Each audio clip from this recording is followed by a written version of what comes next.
todos sejam bem-vindos à nossa aula sobre ética bíblica. Hoje nós vamos estudar o padrão de ética bíblica e vamos estudar o caso da guerra. Tá? Vocês vão fazer de conta que são George Bush, tem que tomar uma decisão sobre a guerra. E tudo isso eu estou dizendo que eu não liguei antes nem a câmera e nem o microfone. Então, rapidamente, o propósito da aula, para quem vai assistir, principalmente para quem vai assistir depois, o propósito da aula não é falar absolutamente tudo sobre guerra do ponto de vista bíblico. O propósito da aula é usar uma ferramenta para tomar uma decisão. Lógico que a gente vai ter que simplificar, né, gente? Não dá para tomar a decisão de uma guerra numa aula de escola dominical em meia hora, tá? A gente vai simplificar só para você descobrir como uma maneira de usar a ferramenta da ética bíblica na prática, ok? Eu gosto de fazer um quadro assim, gosto. Eu tenho trabalhado a ética bíblica a partir de um quadro onde a primeira coisa que eu faço é identificar o problema. Então eu procuro descobrir qual é. Eu tenho uma questão a ser resolvida. Eu preciso de uma ferramenta ética ou uma escolha ética. Você pode usar a ideia de escolha ética ou ferramenta ética para resolver um problema, ok? Então, qualquer problema. Então, digamos que o meu problema seja, né, no caso, a derrubada das Torres Gêmeas. Os atentados terroristas Torres Gêmeas. Você é o George Bush, não esquece. Só que você é um George Bush bíblico, tá? Você não é qualquer um. Então eu tenho que ter uma ferramenta ética para resolver o problema que eu enfrento aqui. Ok? Nós vamos dizer, nós vamos caminhar um pouquinho antes. O caminho não deveria ser esse, mas nós já estabelecemos que a ideia é avaliar se a guerra é uma ferramenta para resolver esse problema. Você poderia chamar esse problema de outro nome, por exemplo, terrorismo. Quero saber se a guerra é uma ferramenta ética para resolver este problema, ok? Eu, antes de falar, de escolher a guerra como ferramenta ética, por isso que eu estou dizendo que eu estou adiantando aqui, mas na verdade eu teria que chegar a esse ponto aqui depois. Eu tenho as minhas opções éticas. Que opções eu teria? Por exemplo, eu teria a opção pró-guerra, ou seja, eu faço guerra. Eu posso ter a opção pacifista também, não posso escolher fazer ou não fazer guerra. Bom, eu estou pensando num problema e estou tentando chegar a qual é a solução ética para resolver aquele problema. Então aí, irmãos, nós vamos chegar a este quadro aqui. É ele que dá início à maneira como a ética bíblica funciona. Então eu preciso recordar algumas coisas que nós já vimos. Eu queria... Gente, tem gente nos visitando, né? Vocês são visitantes pela primeira vez na escola dominical? Segunda vez? Bem-vindos, tá bom? Sejam bem-vindos. Qual é o nome de vocês? Marcelo e Flavinho. Fiquem à vontade, tá bom? Irmãos, nós precisamos lembrar que Deus, nosso Deus, é um Deus ético. O padrão de ética humana é o padrão revelado pelo próprio Deus. Deus revelou o homem, se apresentou e apresentou o seu caráter ético de muitas formas. Uma das formas de Deus dizer isso é: Deus é santo. Eu tomo decisões santas, perfeitas. Deus é um Deus ético. Então, nossas decisões têm que revelar esse caráter de Deus. Relembrando, o homem também foi criado como um ser moral. Com a resposta moral do homem ética. Tá? Já a gente vai falar um pouquinho mais dessa relação, mas... E não podemos esquecer, deixa eu ver se eu consigo passar aqui com esse controle. Cláudio, esse coisa é seu, né? Projetor? Esse não, o meu está por aí, né?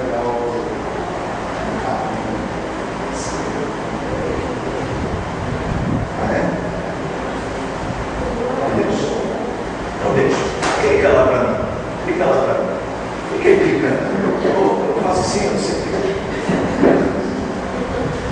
Eu estou lendo aqui, porque isso já é aula passada, tá? Só para lembrar o que aconteceu com o ser humano. O pecado interveio de uma maneira que ele retirou do homem esse reflexo natural da moralidade de Deus. Então o homem agora, para ser moral como Deus é, eticamente correto como Deus é, ele precisa lutar contra coisas dentro dele, no caso o pecado, que faz com que ele tenha ações não próprias dessa natureza ética com a qual ele foi criado. Passa aí. Então é preciso corrigir esse padrão. E aí foi o que nós trabalhamos nas duas últimas aulas. Pode passar? Que assim, pode passar. O coração humano, eu fiz esse desenho aqui, o coração humano diz o seguinte: lá no fundo nós temos uma reserva moral criacional. Acho que eu vou colocar, pode colocar que ele vai aparecer ali, ó. Uma reserva moral colocada por Deus no coração do homem. Nada, nem o pecado apagou isso. O homem, por meio de raciocínios que funcionam nessa área, pode colocar toda a descrição. O homem, por meio de raciocínios, por meio de valores que ele vai adquirindo, ele vai entronizando, internalizando novos conceitos. Ele não consegue apagar isso, mas ele consegue deixar de demonstrar. Aqui está a nossa reserva moral. O que é a ética, então?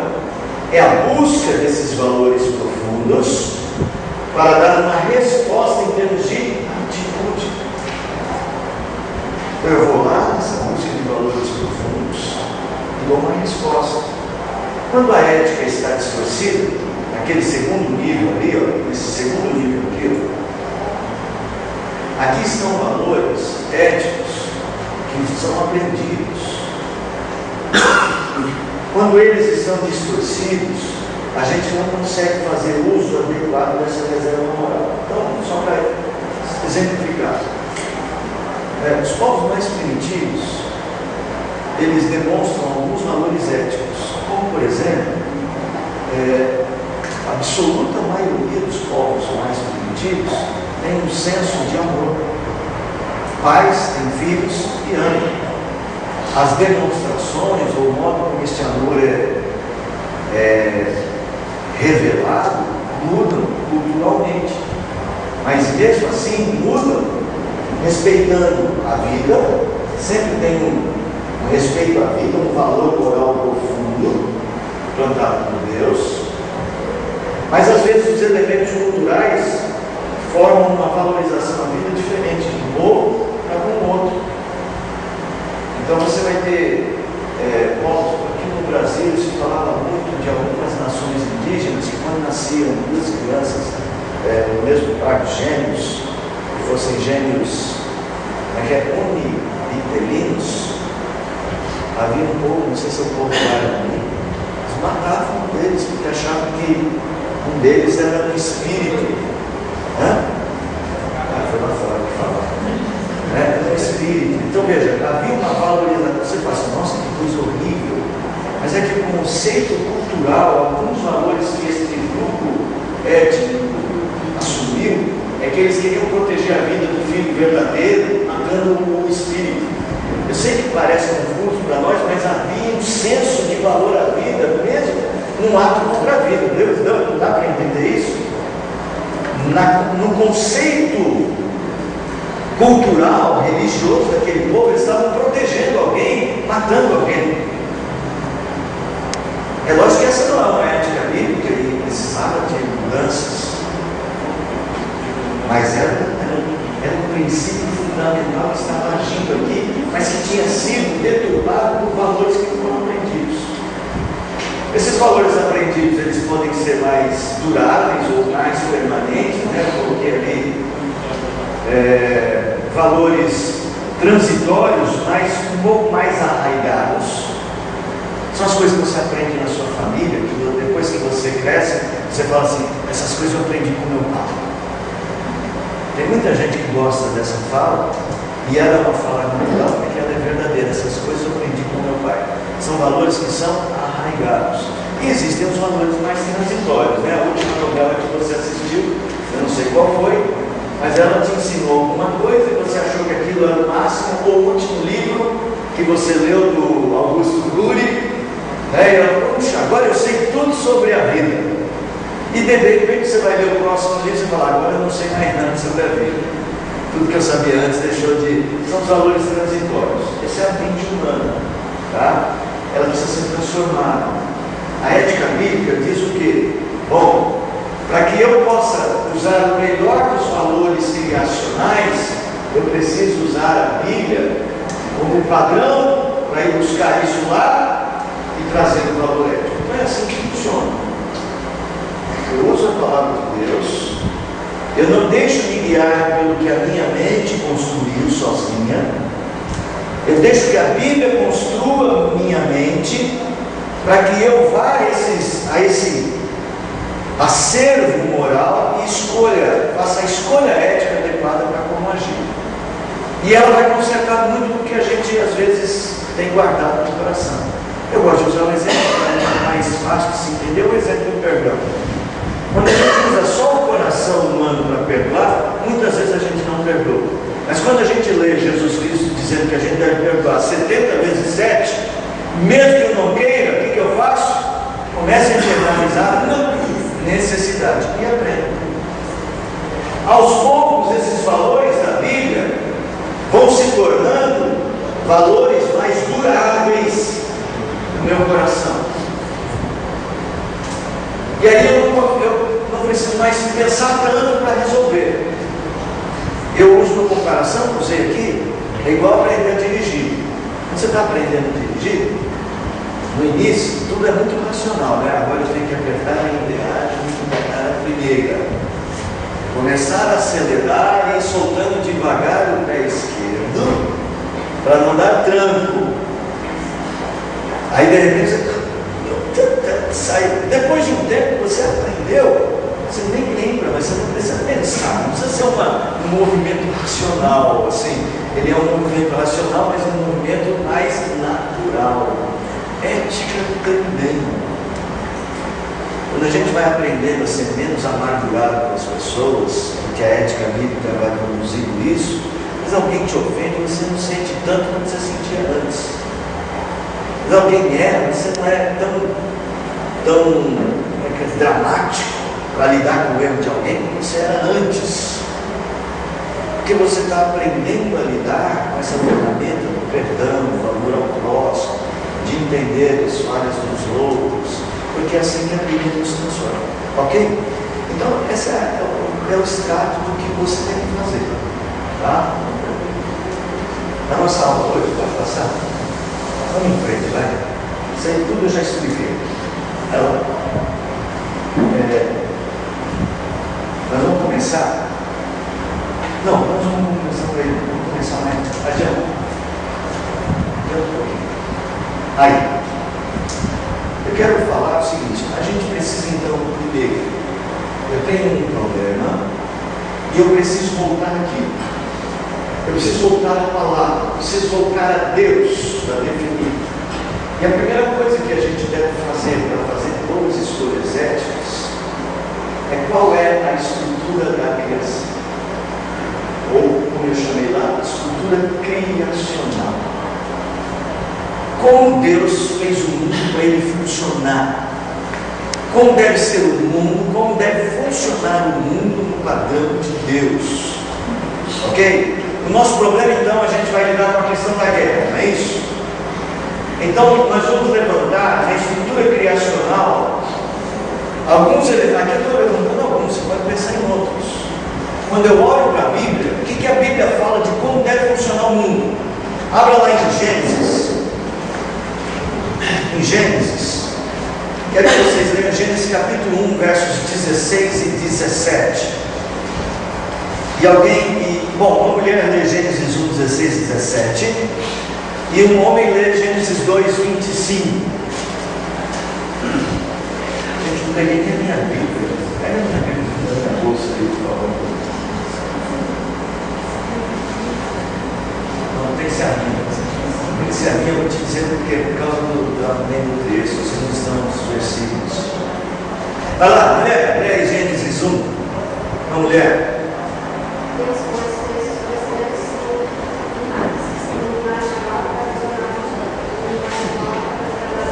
Obrigado.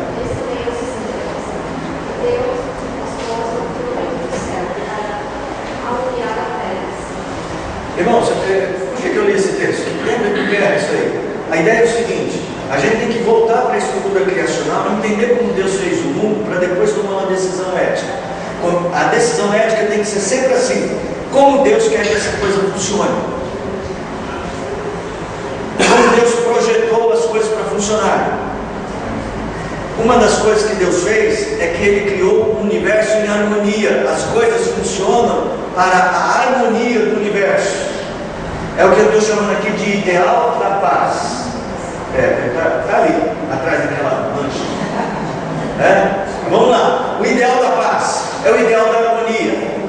A ideia é que as coisas funcionem de tal forma que a paz seja o padrão de funcionamento das coisas.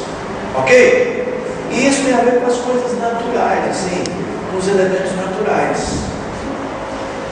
A lua e o sol trabalham em paz. Você já viu a lua brigando com o sol? A não ser nos contos indígenas, que um se apaixona pelo outro, fica bravo, foge, quer desaparecer, aí o sol se transforma num boto para que salvar a lua, coisa assim. Eles funcionam para o bem da criação.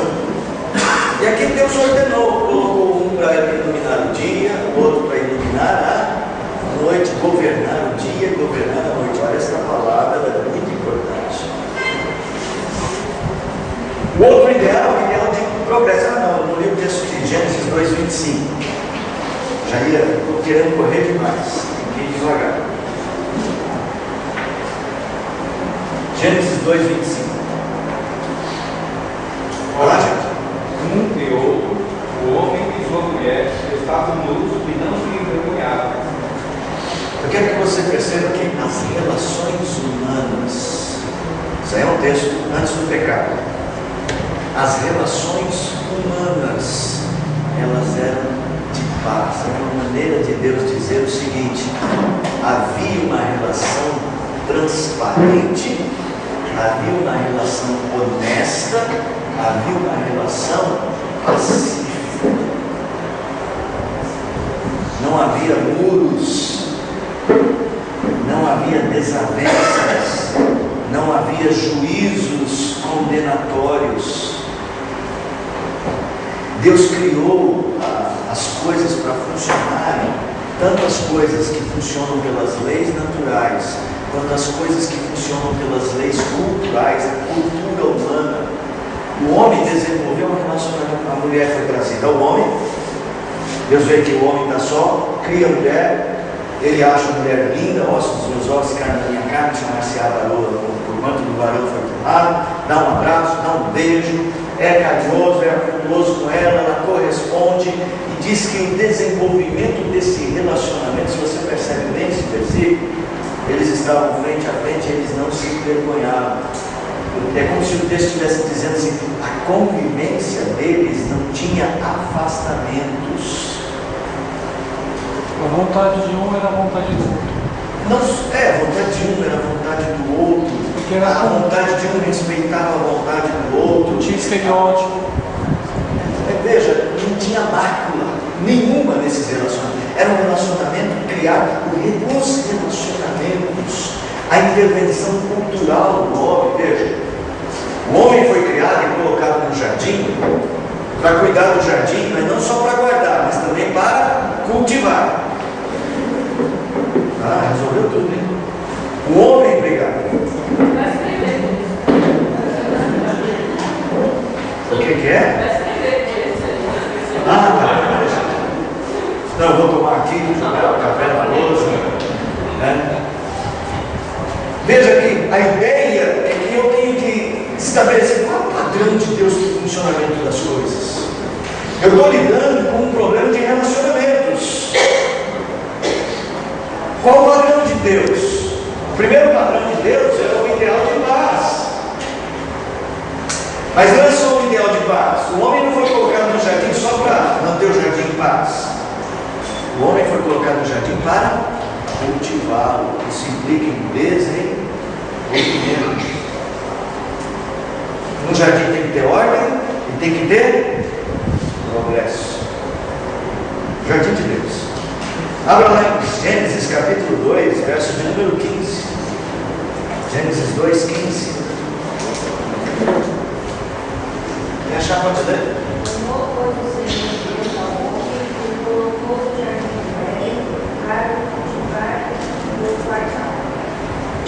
Veja, ele não está no jardim só para guardar, só para manter a paz. Ele está no jardim para desenvolvê-lo. Desenvolvimento. Tem gente que acha que se não tivesse pecado, até hoje a gente estaria andando na floresta e mudando de árvore pendurado no cipó. Essa é uma visão muito infantil da criação. O projeto de Deus é de desenvolvimento, gente. Eu acredito que a diferença que nós teríamos para hoje é que haveria uma ciência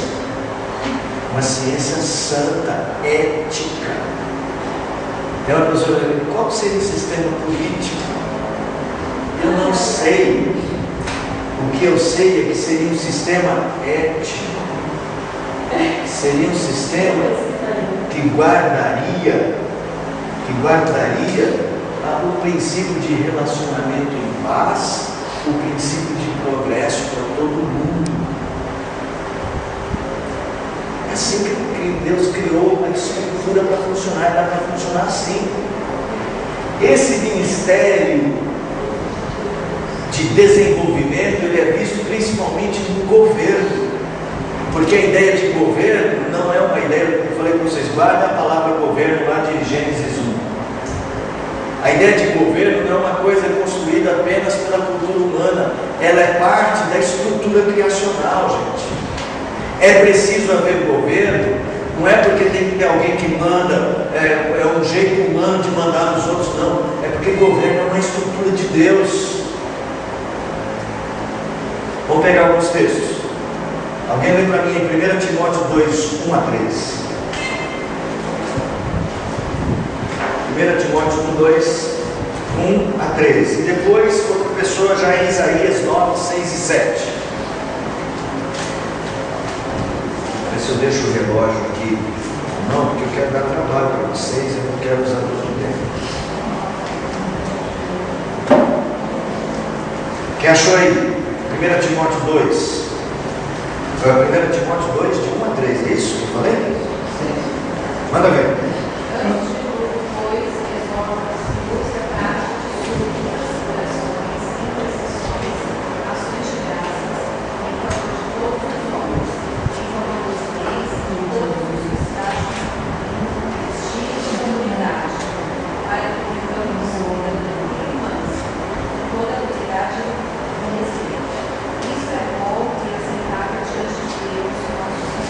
Veja, o objetivo de você orar pelos governantes é que eles produzam uma vida melhor, esse é desenvolvimento, esse é progresso, gente. Na estrutura criacional, Deus criou as ideias de governo para o melhor da vida humana, para fazer a gente progredir. Tá? Então, assim, o ideal de progresso é o ideal criacional. E a melhor maneira de ver isso é no governo do próprio Messias. Olha lá, abra lá em Isaías 9, 6 e 7. Aquele famoso texto, né? Filho se nos deu, o seu nome será. Achava de Deus.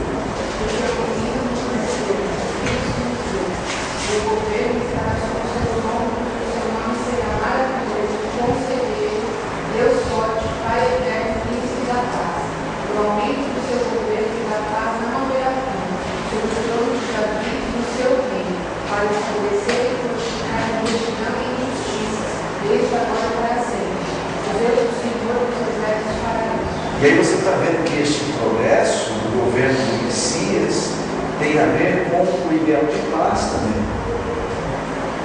Não é um progresso pelo progresso, não é um progresso pelo descobrimento de coisas novas, mas é um progresso cujo objetivo é o melhor desfrute da própria paz.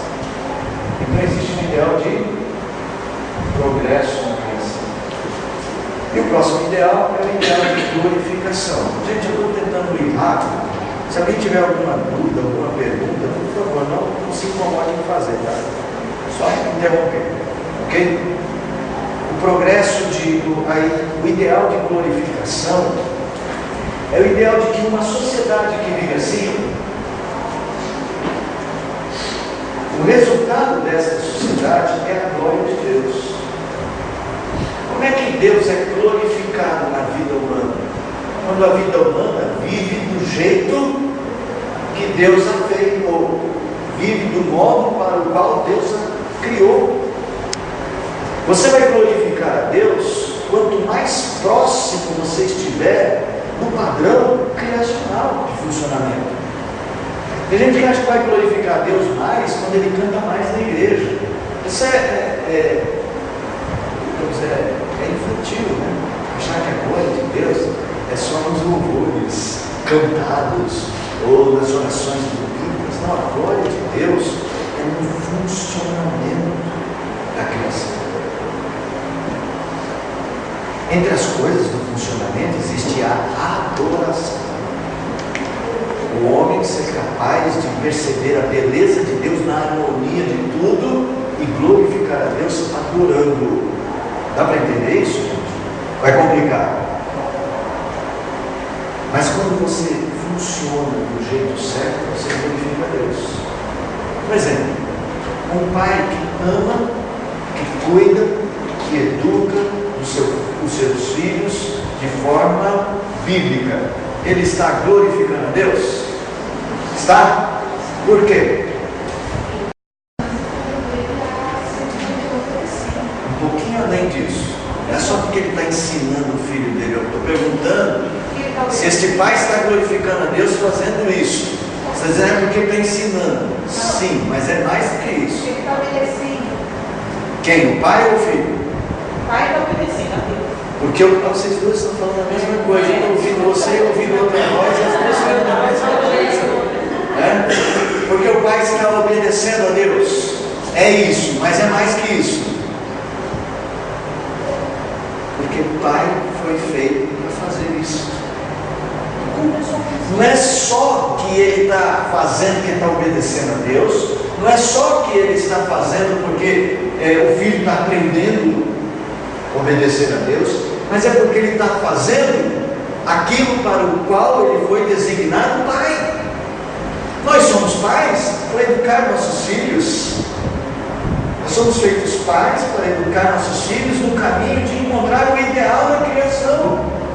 Que nossos filhos aprendam a viver um modelo de paz, de progresso para todas as pessoas e de glorificação no nome de Deus. Para que eles, por sua vez, aprendam a fazer isso para os seus. Então, a gente educa filhos para serem pais. No final das contas, é isso. Aí, se seu filho é um mau pai,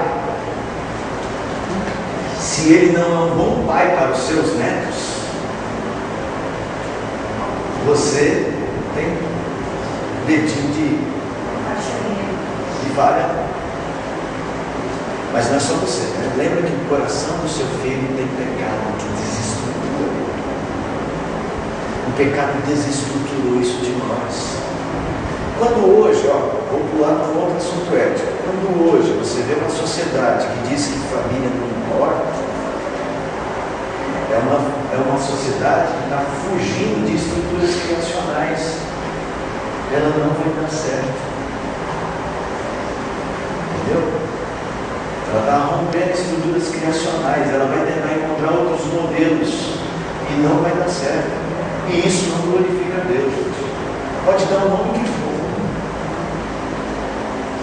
O amor do Estado pelos meus filhos. Você põe o filho e o Estado vai educar.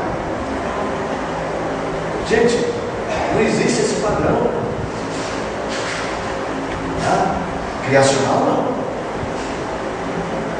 Talvez um dos nossos erros, a gente precisa discutir uma hora dessas aí, quando a gente terceiriza a educação dos nossos filhos e a gente não participa dela. Veja, participar aqui, principalmente moças, sei que às vezes tem que trabalhar, não tem jeito, vamos entender isso, mas isso não é uma desculpa para você não participar.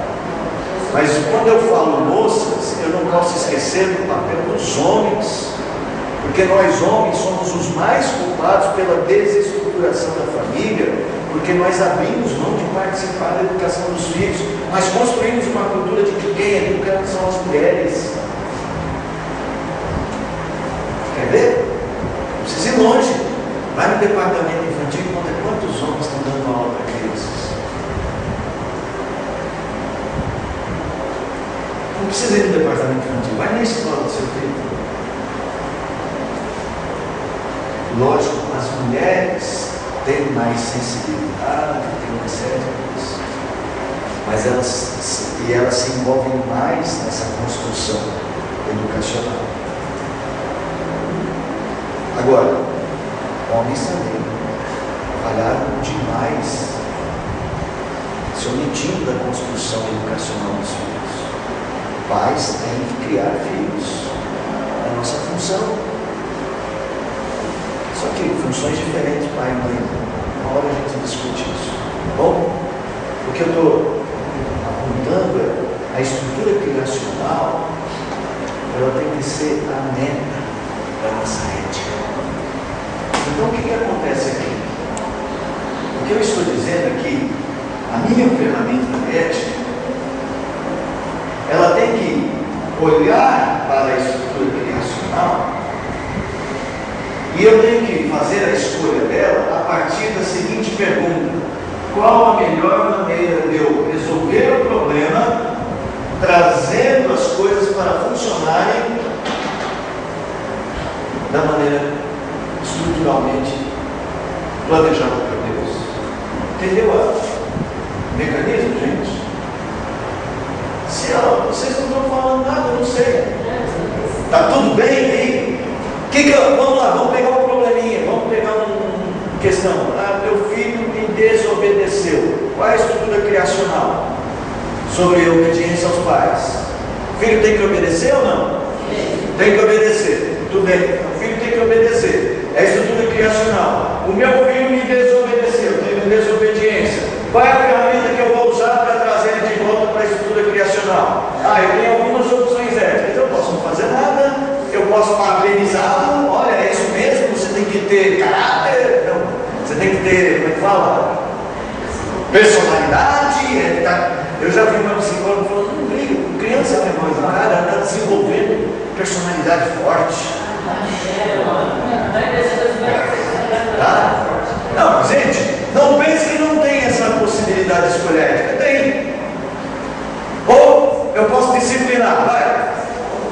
Olhando o padrão bíblico de como as coisas funcionam, o que eu tenho que fazer para trazer essa criança para esse padrão? Bom, tem que corrigir. Palavra certa. Eu tenho que corrigir, disciplinar. Tem criança que é disciplinada com a bronca, não é isso? Tem criança que é disciplinada com o olhar, não é isso? E tem criança que é disciplinada só com a... Aí eu vou escolher qual é a ferramenta ética. Ou seja, a ideia é que eu vou escolher se eu vou fazer o que é ou não, quando ela for o instrumento para me trazer a esse padrão. Não sei outra coisa do negócio. Vou voltar um pouquinho aqui, deixa eu ver se... para voltar aqui. Gente, nós temos essas três opções. Eu estou colocando essas duas opções e mais uma terceira aqui. Eu vou explicar primeiro. O ativismo para a guerra é aquele que parte do princípio de que sempre eu posso participar da guerra, ela é sempre boa.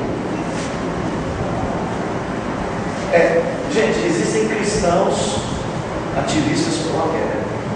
O que eles dizem? Deus ordenou guerras. Vamos ver alguns versículos.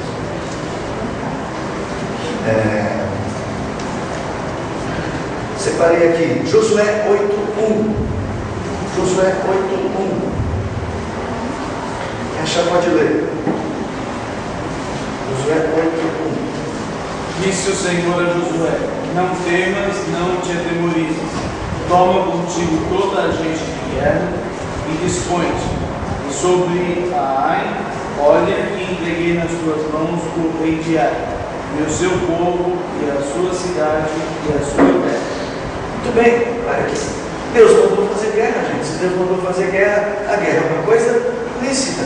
Então o ativista pró-guerra vai dizer assim, tá vendo? A guerra é parte do modo como Deus resolve as coisas neste mundo. Seu pensamento. Tem mais, ele diz assim, Deus estabeleceu o governo, e uma das coisas que Deus deu ao governo é a autoridade da força. Abra em Romanos 13. Romanos 13, outra pessoa lê para a gente aí rapidinho. Romanos 13:4. Outra pessoa vai. Já vão abrindo aí para mim, Salmo 46:7 e Êxodo 15:3. Olha lá, quem achou aí Romanos 13:4? Visto que a autoridade é ministro de Deus para teu bem. Entretanto, se fizeres o mal, teme, porque não é sem motivo que ela traz a espada, pois é ministro de Deus, vingador, para castigar o que pratica o mal. E ele está dizendo muito claro, o governo quando manda castigar você, porque você fez o que é mal, ele é ministro de Deus. Então, os ativistas pró-guerra falam, está vendo? A Bíblia não é só no Velho Testamento, o próprio Novo Testamento atesta o uso da força. Aqui eu pus uma definição de guerra, não me interessa tanto agora, né? A maioria de vocês já tem uma ideia do que é a guerra, né? É o uso da força para proibir o mal e tantas outras detalhes, tá? Mas a ideia é de que o ativista pró-guerra ele vai dizer assim, olha, está vendo? O governo tem essa função, ok? É lógico que o ativista pró-guerra vai falar assim, vamos fazer guerra corintianos contra palmeirenses. O ativista pró-guerra vai falar isso de uma forma madura, só para ser justo com esse modo de pensar. No entanto, o básico deles é que sempre é possível, a guerra é sempre certa. Tá? E eles se baseiam também no caráter de Deus. Olha só, Salmo 46:7.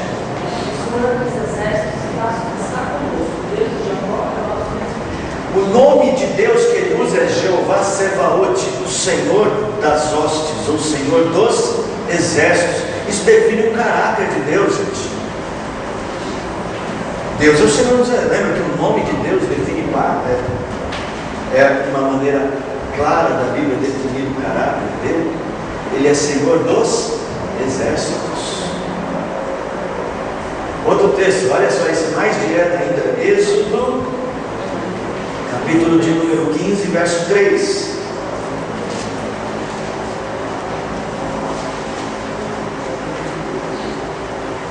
Esse é isso mesmo. Quem achou pode ler.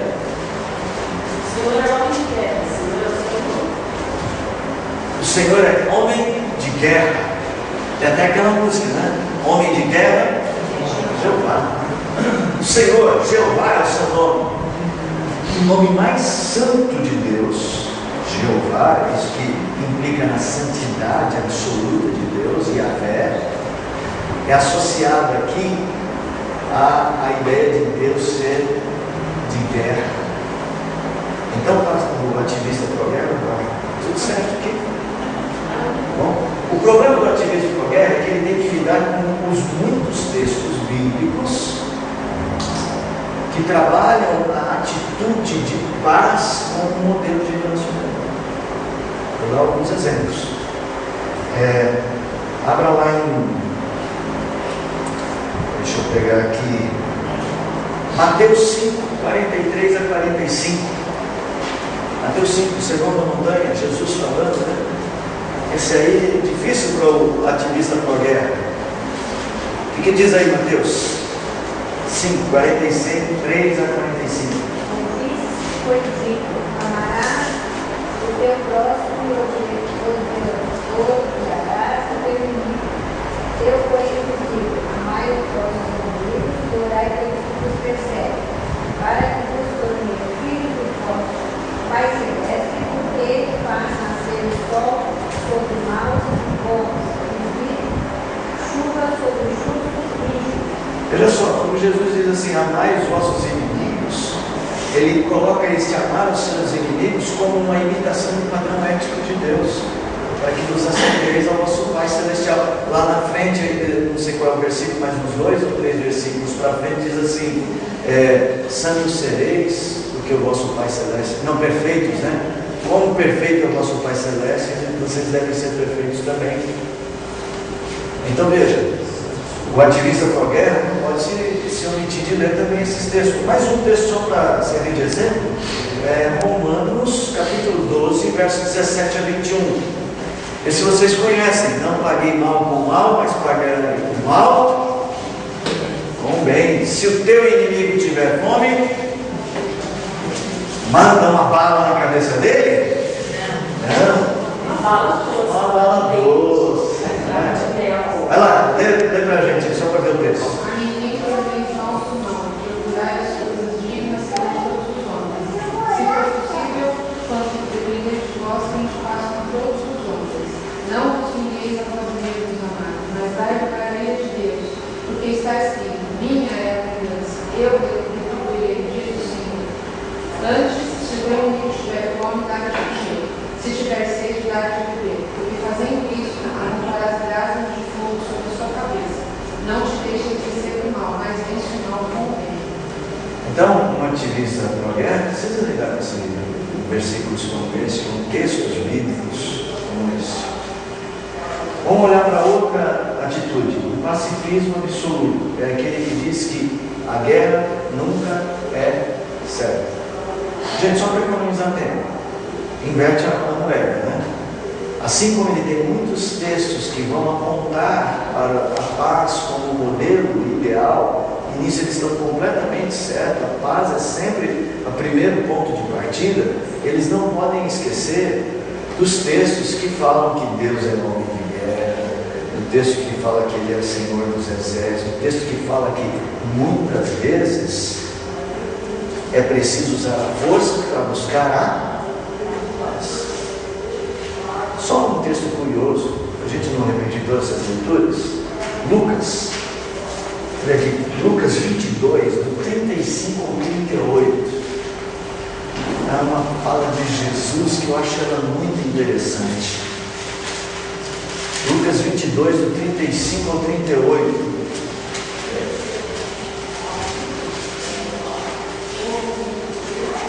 Quem pode ler para nós? A seguir, Jesus lhe perguntou: quando vos mandei sem bolsa, sem alforje, sem sandálias, faltou-vos porventura alguma coisa? Nada, disseram eles. Então lhes disse: agora, porém, quem tem bolsa, tome-a, como também o alforje. E o que não tem espada, venda a sua capa e compre uma. Pois vos digo que importa que se cumpra em mim o que está escrito: ele foi contado com os malfeitores, porque o que a mim se refere está sendo cumprido. Então lhe disseram: Senhor, eis aqui 2 espadas. Respondeu-lhes: passa. Veja só, Jesus teve um momento que lidou com isso assim: vocês vão sem nada na mão, pode ir, estou com vocês. Eles foram e ele estava com eles. Agora, para um outro momento, há uma outra maneira de lidar com a realidade. Agora vocês levem provisão, e quem não tem espada, vende a capa e compra uma. Gente, e Jesus não estava mandando comprar espada para descascar a cana no riacho, tá? E aí o discípulo chega: nós temos 2 espadas aqui. Ele falou: não, 2 basta. Tá? Eu quero que você note que é preciso lidar com a ideia da resistência, da força, como uma ferramenta moral. Irmãos, a guerra, se Deus é homem de guerra, nós não podemos atribuir à guerra o sinônimo de imoralidade. Lógico, a guerra tem lugar no mundo caído, lembra? Porque o mundo é estruturado pela paz. A guerra não é um fim em si mesmo, mas a guerra pode sim ser uma ferramenta para alcançar.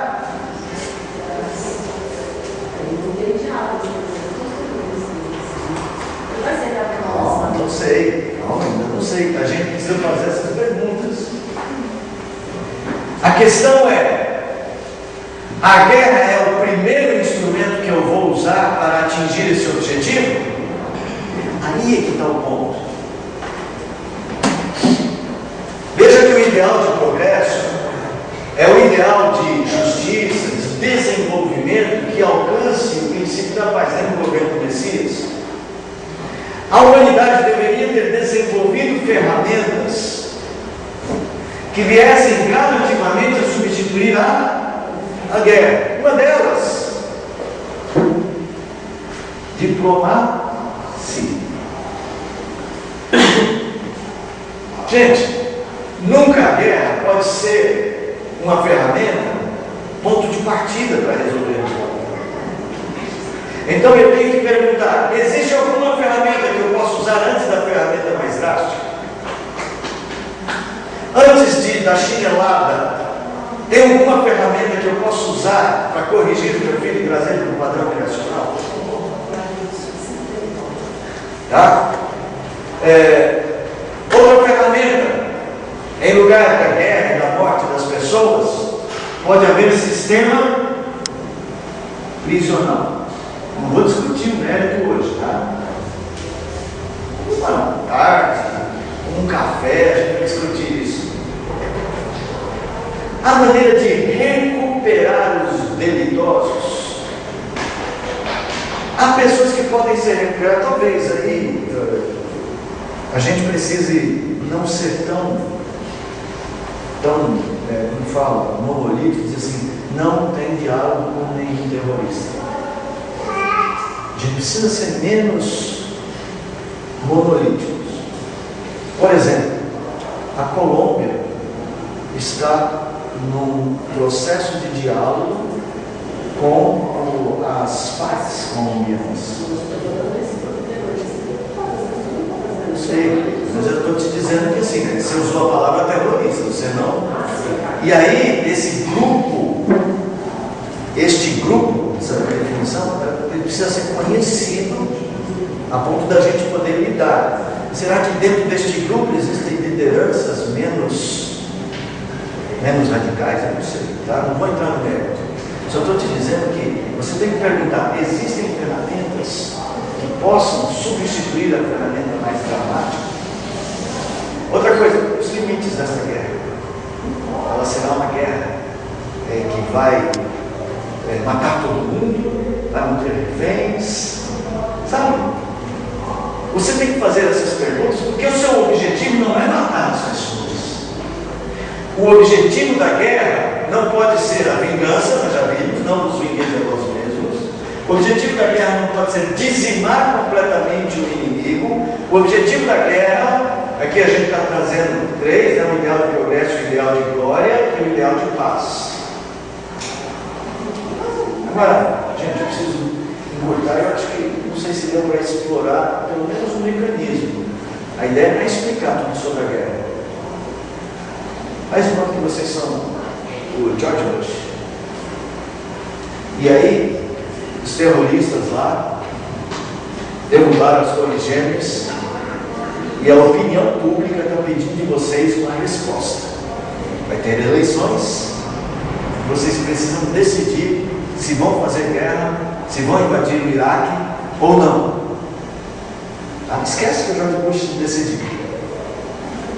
O que vocês acham nesse caso?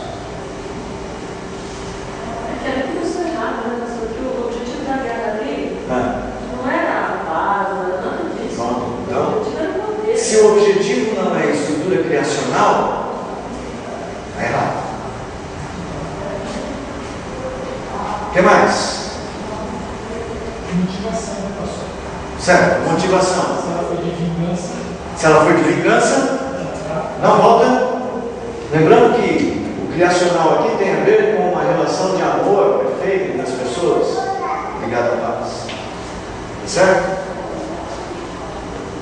Irmãos, assim, eu só quero propor o modo de vocês usarem a ferramenta da ética bíblica. O Marcelo deu uma aula em que Jesus olha para a lei e fala assim: Jesus não veio revogar a lei, ele veio cumprir Bíblia, ele veio pôr a lei em prática. E ele usa alguns exemplos. Ele diz assim: olha, aquele que no seu coração pensa mal do seu irmão, está errado. Vai e pede perdão, deixa a sua oferta no altar e vai lá e pede perdão para o irmão. O que Jesus está trabalhando? O conceito criacional de relacionamentos pacíficos. Vai lá e faz de tudo para o seu irmão ficar de bem com você. Agora, o negócio de deixar a oferta não é faltar no culto para ir na casa do irmão. A ideia é, a glória do Senhor, ela é estabelecida nesse relacionamento pacífico. Não na oferta como um fim. A melhor oferta é o amor. Aí, a aula que o Fábio deu, falou assim: olha, a lei era usada, e ele se apegou à lei moral para dizer: o que é a lei moral? A lei, aí uma pessoa perguntou para mim: a Bíblia não ordena os 10 mandamentos, não matarás? Os 10 mandamentos não são só ordens diretas, os 10 mandamentos são uma proposta. Ele diz o seguinte: como é que a criação deve funcionar? Na criação, ninguém deve matar. É como se ele apontasse para o ideal criacional, para a reestruturação da criação. A ideia do não matarás não é proibir absolutamente a morte, até porque a própria Bíblia, Deus ordena a morte. Lembra? Lá em Gênesis, olha, aquele que tirar a vida do homem, com a vida pagará. A ideia é, olha, o projeto de Deus é não matarás. É o nosso alvo. Então a gente recorre à lei de Deus como uma ferramenta ética que não é o nosso coração, é o coração de Deus. E a gente olha para isso aqui. Qual é a estrutura da criação a partir daqui? Porque isso aqui não sou eu que decido. Isso aqui é Bíblia. A estrutura da criação é Bíblia. Eu tenho um problema, eu preciso de uma ferramenta que me faz trazer aqui. Eu posso listar uma série de soluções, mas ela tem que ser uma solução que me traz para cá. E eu estou colocando aqui no último, o seletivismo. Aqui eu estou seguindo um padrão com um filósofo cristão chamado Norman Geisler. Ele escreveu sobre esses 3 livros. Seletivismo é: existem guerras justas e existem guerras injustas. Você tem que saber avaliar. E a gente fala assim: o governo que mandou ir na causa e lá invadiu o Paraguai para a gente ficar com uma plantação de milho no Paraguai, que não faz o Paraguai.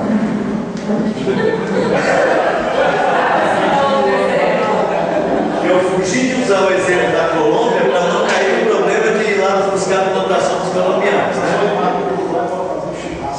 Não, vai pegar o boi dos uruguaios, né? Veja, o governo estabeleceu uma guerra injusta, vamos dizer assim. Como é que um crente deve agir nessa guerra? Já é uma outra questão. Eu vou dar uma dica que eu penso, olhando para, eu tenho que sempre estabelecer padrão criacional. Eu pago o preço para obedecer a Deus e não aos homens. É um outro conceito ético. Eu posso desobedecer às autoridades, existe limite para as autoridades humanas, tá? É por isso que a gente tem que ter governos responsáveis. Porque governo responsável não faz a gente agir de forma irresponsável. Eu estava vendo como que a polícia trabalhou na Paulista ontem. Ontem não, que dia foi? Sexta-feira. Tinha um grupo lá de anti-Dilmas, ou anti-Dilma, que não queria sair de jeito nenhum. Pelo que eu sei, o coronel foi lá, fez uma proposta: vocês saem, porque agora estava já agendada outra. Eles falaram: não vamos sair, é nosso direito ficar aqui. Aí o coronel falou assim: então vamos fazer o seguinte, vocês vão para o quartel da PM, depois vocês voltam. Aí eles conversaram, nós não vamos sair daqui porque é nosso direito ficar aqui. Tá bom? Troca de choque. Tá certo? Vocês acharam que o comportamento foi ético? Foi por quê? Você evitar um mal maior, né? Hã? Você evitar um mal maior. Você vai resguardar a direita, mas você vai estar... Estava pensando no quê? Na paz. Estava pensando na paz, estava lidando com a dureza do coração, eles não quiseram aceitar o argumento, eles procuraram outras ferramentas antes da guerra, até que não teve jeito, tem que usar. Gente, para mim, uma operação perfeita, mais perfeita ainda porque não houve feridos, mais perfeita ainda porque estabeleceu a paz. Simples e prático. Tá? Mas nem sempre é tão fácil assim. Às vezes é difícil. Especialmente quando vai ali para Itaquera, aquela região onde tem jogo. Mais difícil. Brincadeira. Vamos fazer o seguinte, 5 homens. Que horas são, gente? Será que vai dar tempo para fazer exercício? 11 e 12. Vamos fazer o seguinte. Eu só imprimi 5 papéis.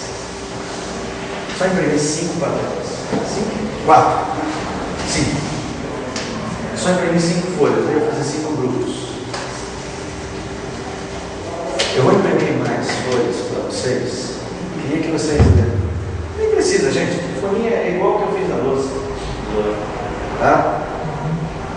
Vamos fazer o seguinte, vamos fazer um exercício. Eu não lembro, a próxima aula é sua, mas é minha. A próxima aula é minha, mais fácil ainda. Vamos fazer o seguinte. Lembra os 2 problemas que vocês levantaram? Criação de filhos e ansiedade? Só que vocês não podem tratar as questões éticas assim de forma tão abrangente. Vocês têm que tratar assuntos muito específicos. Por exemplo, aqui eu peguei o caso específico da corrigindo, eu não podia tratar só do assunto da guerra. Eu tive que tratar do assunto da guerra porque eu tinha conceitos para trabalhar. Se a gente fosse direto ao caso, talvez a gente andasse mais rápido. Você tem que pegar uma problemática, criação de filhos. Eu citei aqui um exemplo, meu filho desobedeceu, pega o outro, cria um problema. Comece pelo problema. Meu filho roubou um lápis na escola. Meu filho xingou a professora.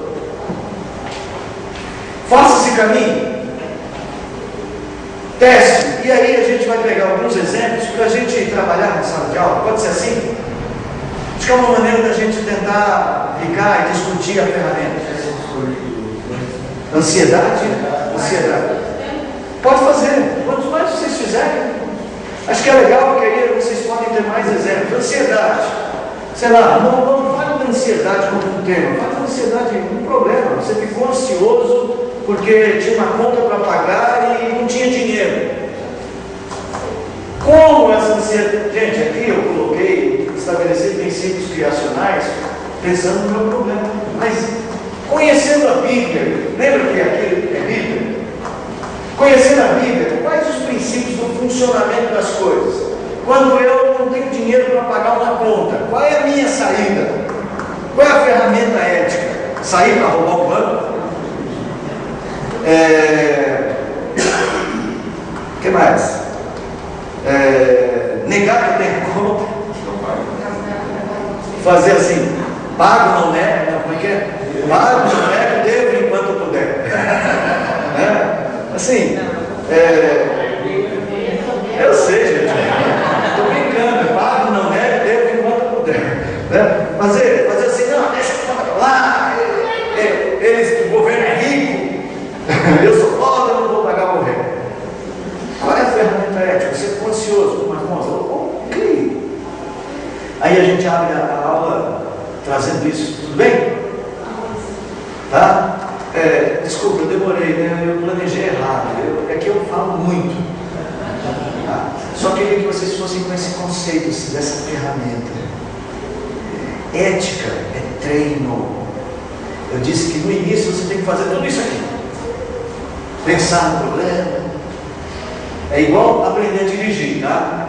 Solta a embreagem, soltar a embreagem, apertar devagar o acelerador, olhar para frente agora, porque você estava olhando para o câmbio, olhar para frente. Depois, ela vai se tornando hábito. Porque ela vai se internalizando naquele profundo do coração. Vai se tornando parte de você. Tá? Honestidade. É um princípio criacional, lógico que é o princípio da paz, do progresso.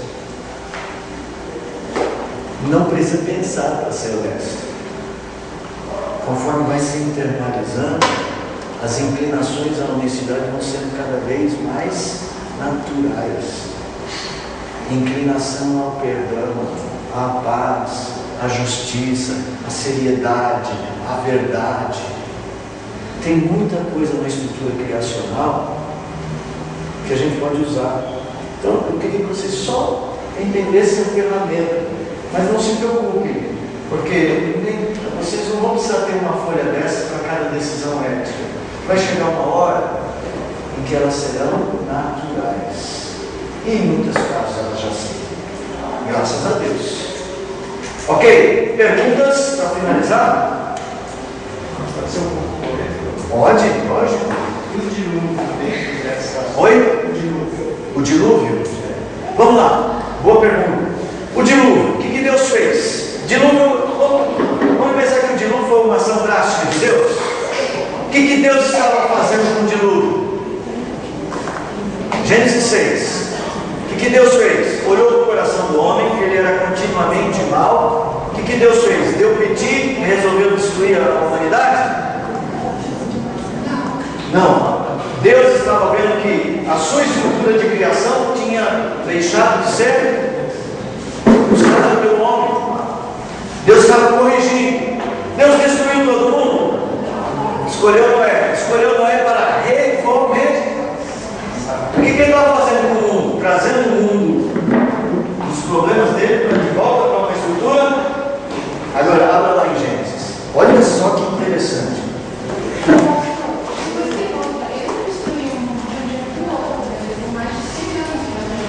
Boa, muito boa lembrança. Antes da guerra, antes do dilúvio, Deus usou outra ferramenta? Usou Noé para dizer para o povo: gente, vai chover. Vocês já compraram guarda-chuva? Gente, Gênesis capítulo de número 9. Depois que Deus tirou o dilúvio, lê o versículo 1, Gisval. Abençoou Deus a Noé e a seus filhos e disse: sede fecundos, multiplicai-vos e enchei a terra. Lembra o que foi que ele disse lá na criação, quando fez o homem e a mulher? Sede fecundos, multiplicai. Olha só, depois que veio o dilúvio, Noé sai da arca, Deus fala assim: vamos voltar para a história da minha vida e vamos funcionar direito. Pena que não funciona. O pecado ainda estava presente. Aí vai na Torre de Babel. E na Torre de Babel, capítulo 11, os homens se enchem de orgulho, querem mandar em si mesmos, e Deus confunde as línguas para trazê-los de volta à estrutura criacional. Mas não deu certo ainda. Aquelas nações se tornaram totalmente idólatras. O que Deus fez? Chamou Abraão. Falou: Abraão, eu vou ser o seu Deus, você será o meu povo. Vamos retomar a estrutura criacional a partir de você. Será assim? O modo ético de Deus agir é trazer sempre de volta a estrutura criacional. Sodoma e Gomorra. Vamos lá, o caso de Sodoma e Gomorra. Sodoma e Gomorra, vocês sabem que não eram lugares muito bons para se viver, tá? Era muito difícil viver em Sodoma e Gomorra porque eles eram terríveis, eles tinham abandonado a estrutura criacional. Só para ter a ideia de sexo entre eles era perdição completa. Tanto é que eles entraram na casa de Ló para pegar os anjos para forçar sexualmente. Tá? Então eles tinham acabado com a estrutura criacional naquela sociedade. O que Deus fez? Vou destruir, não quero. Aí Abraão pega e olha. Abraão fala assim: sim, mas se tiver 10 justos, se tiver 10 justos, tudo bem. Vou trabalhar a partir deles, vamos dizer assim. E vai de. Não, começou com 5. com 100, depois foi diminuindo. Aí quando viu que não tinha jeito, Deus falou assim: tira de lá o teu sobrinho. Qual foi a ferramenta? A ferramenta foi fogo e enxofre. Foi destruição. Não foi guerra romana, foi um ato divino de destruição. Tá? Foi um juízo divino, como o dilúvio, né? Não teve guerra romana, mas Deus corrigiu diretamente, trazendo, e o objetivo é trazer sempre, é tirar da terra aquelas nações tão desestruturadas. Nínive, mas Nínive foi corrigida. Existem outros povos que foram destruídos. Edom era uma nação injusta. Tá? É isso, gente, é uma ferramenta. Sempre o princípio é a ética bíblica, é a ferramenta para trazer de volta ao sistema estrutural, criacional, o funcionamento das coisas, como elas foram feitas para funcionar. Leva isso para o seu lar, leva isso para a sua família, leva para o modo como você resolve o problema em casa, leva para o modo como você como você resolve uma discussão com o marido, com a mulher, leva para o modo como você cuida dos seus filhos, leva para o modo como você trabalha e como você ganha o seu sustento, leva para o modo como você mantém relacionamentos de comércio, leva para tudo. Tá bom? Domingo que vem eu quero ver os exercícios. Folhinha, eu vou deixar com os nossos visitantes uma folhinha, pode ser? Deixar para vocês. Quem mais quer uma folhinha? Vocês.